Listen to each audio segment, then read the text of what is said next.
menyiasati bagaimana supaya pembagian waris itu sesuai dengan yang diinginkannya. Padahal Allah Subhanahu wa Ta'ala tidak main-main dengan hukum faraid itu, dengan hukum waris itu. Kalau kita perhatikan syariat sholat, syariat puasa, syariat zakat dan juga haji itu di dalam Al-Quran oleh Allah dijelaskan hanya secara global, dan rinciannya, detailnya itu ada di dalam hadis-hadis Nabi Muhammad SAW. Tetapi khusus waris atau al-faraid ini Allah menjelaskan sendiri secara rinci di dalam Al-Quran. Bukan apa, ini karena bentuk pentingnya al-faraid ini, sehingga Allah menjelaskan secara rinci agar di antara kita tidak ada lagi bisa menjelaskan tugas, tidak ada lagi dengan syariat yang lain. Maka ketika Allah mensyariatkan hukum waris ini, Allah juga menjelaskan tentang konsekuensi hukumnya. Jadi kalau di ayat 11 dan 12 surat An-Nisa itu dijelaskan bagaimana pembagian waris itu, maka di ayat berikutnya yaitu ayat 13 dan 14 Allah langsung menjelaskan tentang konsekuensi bagi siapa saja yang mentaatinya dan juga bagi siapa saja yang melanggarnya. Jadi di dalam surat An-Nisa ayat 13 Allah menyatakan tilka hududullah wa may yuti'illaha wa rasulahu yudkhilhu jannatin tajri min tahtiha al-anhar khalidina fiha wa dzalikal fawzul 'azim. Inilah hukum-hukum ketentuan Allah. Maka barang siapa yang mentaati Allah dan Rasulnya, maka Allah akan memasukkannya ke dalam surga yang di dalamnya mengalir sungai-sungai yang kekal di dalamnya, dan itulah sukses yang besar. Dan kemudian di ayat berikutnya juga Allah menyatakan wa may ya'sillaha wa rasulahu wa yata'adda hududahu yudkhilhu naran khalidan fiha wa lahu 'adzabun muhin. Tetapi barang siapa yang berdurhaka Allah dan Rasulnya dan melanggar batas-batas hukumnya, maka Allah akan memasukkannya ke dalam neraka dan baginya azab yang menghinakan. Masyaallah ini rahimani wa rahimakumullah. Ternyata tidak hanya azab yang menghinakan, maka bagi orang-orang yang tidak mau mematuhi hukum waris, hukum-hukum Allah termasuk hukum waris ini, maka sebetulnya dia sudah bisa masuk kategori kafir, zalim, dan sekaligus fasik. Dan ini juga dijelaskan oleh Allah di dalam surat Al-Maidah ayat 44, 45 dan 47. Wa man lam yahkum bima anzalallahu faulaika humul kafirun. Barang siapa yang berhukum tidak dengan hukum Allah, tidak dengan hukum yang telah diturunkan oleh Allah, maka mereka itulah orang-orang yang kafir. Wa man lam yahkum bima anzalallahu faulaika humul zalimun. Barang siapa yang tidak berhukum dengan hukum Allah, maka dia termasuk orang yang zalim. Wa man lam yahkum bima anzalallahu faulaika humul fasiqun. Barang siapa yang tidak berhukum dengan hukum Allah, maka dia termasuk orang yang fasik. Maka tidak berlebihan jika Rasulullah SAW telah mewasiatkan kepada kita semua bahwa kita tidak hanya diperintahkan untuk belajar Al-Fawaqih ini, tetapi kita juga sekaligus diperintahkan oleh Rasulnya, oleh Rasulullah SAW untuk mengajarkan kepada umat manusia.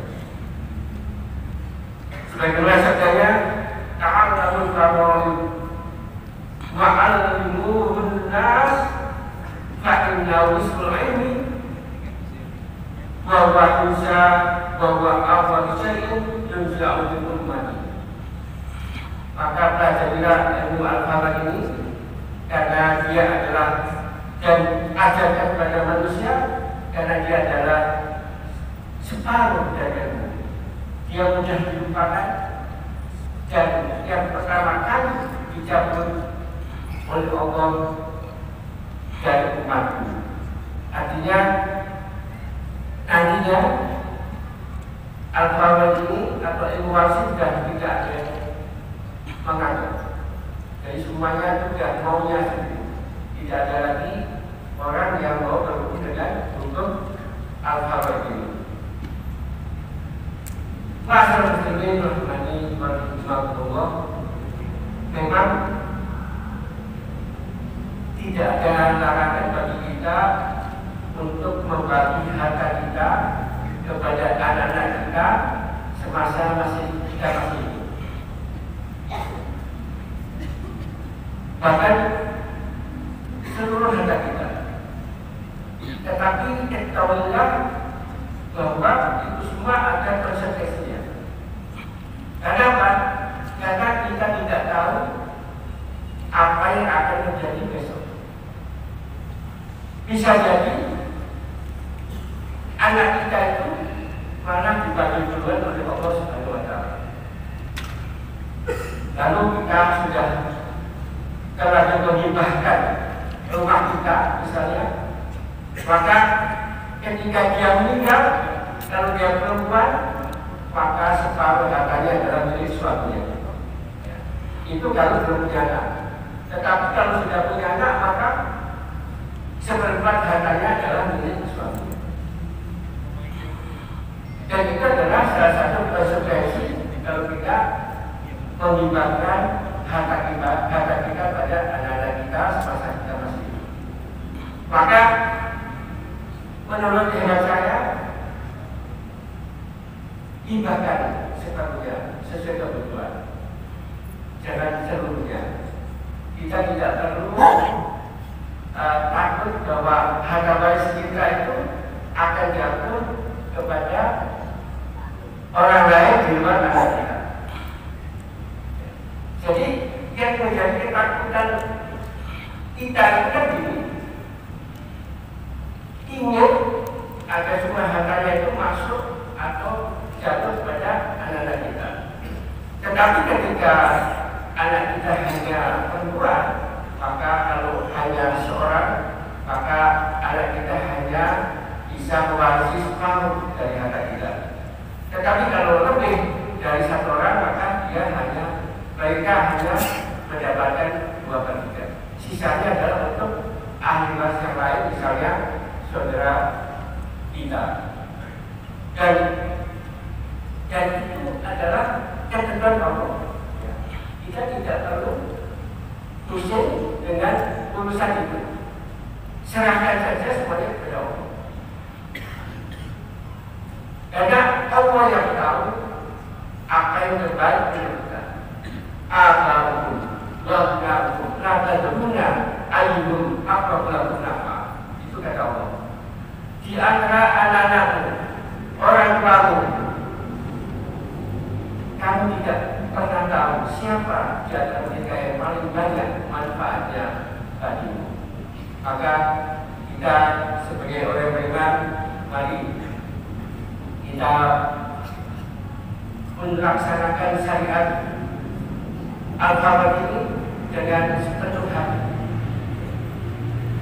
Jadi kita tidak perlu lagi memikirkan hal-hal yang di luar kemampuan kita. Semuanya Allah yang mengatur. Dan mudah-mudahan setelahnya tentang Al-Fawaqih ini bisa kita pahami bersama, dan kita bisa melaksanakannya dengan sebaik-baiknya. Mudah-mudahan Allah selalu membimbing kita, selalu melindungi kita, dan mudah-mudahan kita berikan oleh Allah, ketika dipanggil oleh Allah, kita bisa meraih husnul khotimah. Allahumma inna nas'aluka ridhaka wal jannah wa na'udzubika min sakhatika wan nar. Allahumma innaka 'afuwwun tuhibbul 'afwa fa'fu 'anna. Rabbana afri 'alaina sabran wa tawaffana muslimin wa tawaffana muslimin wa tawaffana bi husnil khotimah. Rabbana faghfir lana dhunubana wa kaffir 'anna sayyi'atina wa tawaffana ma'al abrar wa tawaffana bi husnil khotimah. Rabbana atina fid dunya hasanah wa fil akhirati hasanah wa qina 'adzabannar. Wajibna jannatan ma'al abrar ya aziz ya ghaffar ya rabbal alamin. Rabbana taqabbal minna salatana wa siyamana wa ruku'ana wa sujudana wa qu'udana wa tadarru'ana wa takhassu'ana wa ta'abbudana wa tamim taksirana ya Allah ya rabbal alamin. Rabbana taqabbal minna innaka antas samiul alim wa tub 'alaina innaka antat tawwabur rahim. Wa akhiru da'wana alhamdulillahi rabbil alamin. Kurang lebihnya mohon maaf. Bila taufiq wal hidayah. Wassalamualaikum